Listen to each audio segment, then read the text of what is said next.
The first time Ambassador Zektar witnessed a human's protective instincts, he thought he understood the species.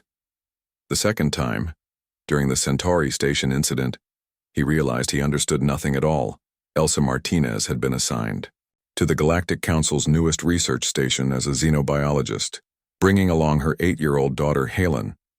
The posting was considered safe, a cushy assignment in neutral space where humanity could prove its commitment to peaceful coexistence. The station housed representatives from dozens of species, all supposedly civilized members of the galactic community.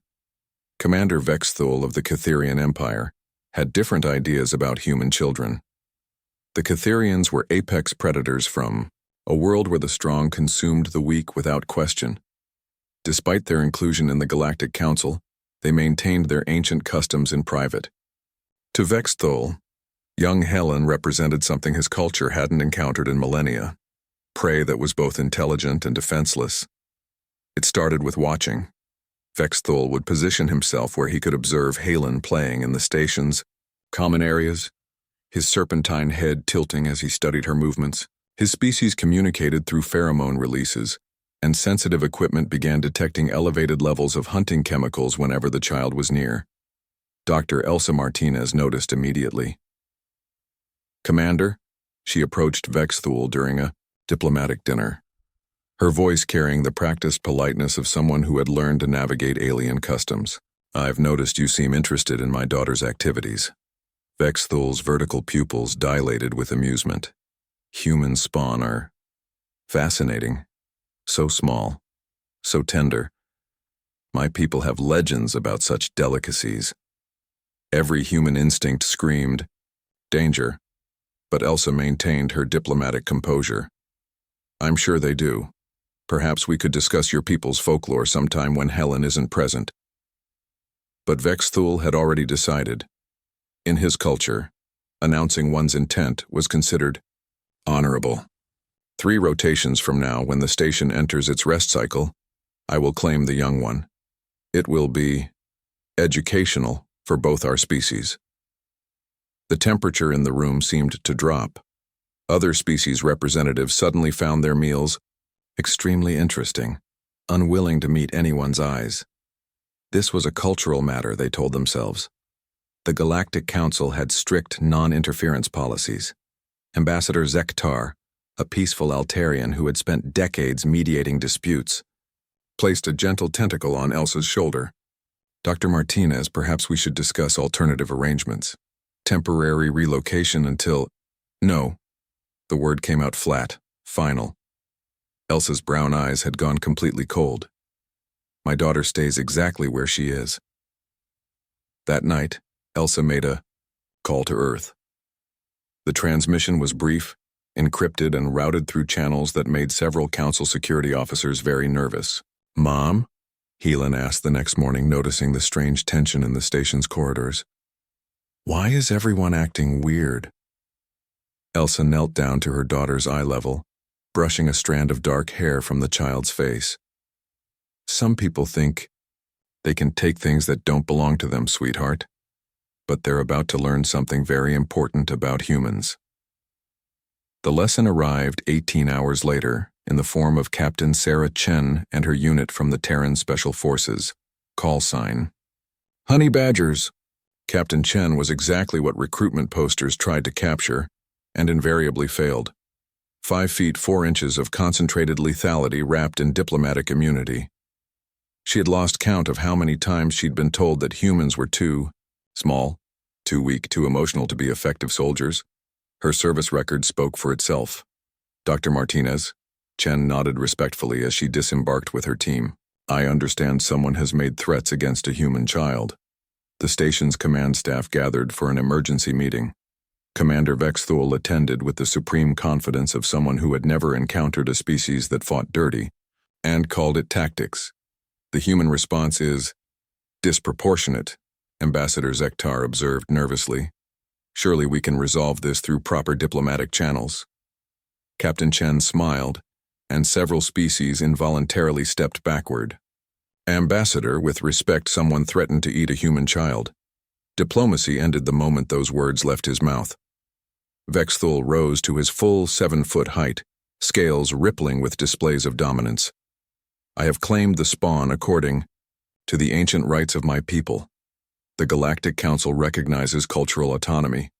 You cannot interfere. You're absolutely right, Chen agreed pleasantly. We can't interfere with your cultural practices on your own territory. She paused, still smiling. But you're not on your territory. You're on a neutral station, making threats against a human child which activates about 17 different Earth military doctrines. The Catherian commander laughed, a sound like grinding stone. You would risk galactic war over one small, he never finished the sentence. Chen moved faster than most species could track, her sidearm clearing its holster in a motion that seemed to bend physics. The weapon wasn't pointed at Vexthul. It was pointed at the deck plating beneath his feet. Let me explain something about human military doctrine, Chen said conversationally. We have a saying, touch our kids and find out. The finding out part usually involves a lot more firepower than this. Through the station's viewports, the gathered aliens could see Chen's ship hanging in space like a patient predator. It wasn't the largest vessel they'd encountered, but something about its design suggested it had been built for a single purpose, turning other ships into expanding clouds of debris. You're bluffing, Vexthul snarled, but uncertainty flickered in his alien eyes. Elsa stepped forward, placing herself between the alien commander and her daughter.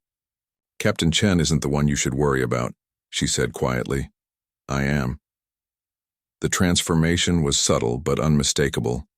Dr. Elsa Martinez, respected xenobiologist and diplomatic asset, simply vanished. In her place stood something else, something that had evolved from millions of years of protecting young against predators that were bigger, stronger, and more dangerous. I know exactly how your digestive system processes protein, Elsa continued, her voice never rising above a whisper. I know which of your major organs are most vulnerable to Earth-based toxins. I know 17 different ways to introduce those toxins into your food supply without detection. She smiled, and it was nothing like Captain Chen's predatory grin. It was the expression of a mother who had already calculated every possible way to destroy the threat to her child. I'm not a soldier, Commander. I'm much worse.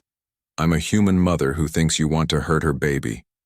The silence stretched, until Ambassador Zektar cleared his throat nervously. Perhaps Commander Vexthul misspoke about his intentions? Vexthul looked around the room, reading the expressions of species who had suddenly realized that humanity's reputation for being peaceful might have been drastically understated. His people were apex predators, but they were also pragmatists. The cost of claiming this particular prey had just become prohibitively high. I withdraw my claim, he said finally. Wonderful. Captain Chen holstered her weapon with the same impossible speed. I'm so glad we could resolve this diplomatically. 3 days later, the Galactic Council passed Resolution 847C, also known as the Human Child Protection Statute. Any threat made against human offspring, whether cultural, religious, or personal in nature, would result in immediate expulsion from Council space and a permanent ban on diplomatic contact. The resolution passed unanimously. Ambassador Zektar found Elsa in the station's observation deck later that evening, watching Helen play with alien children whose parents now understood exactly what protective instincts meant in the human context. I must admit, the Altarian said carefully, I'm curious about something. Captain Chen and her unit, were they really prepared to fight a war over your daughter?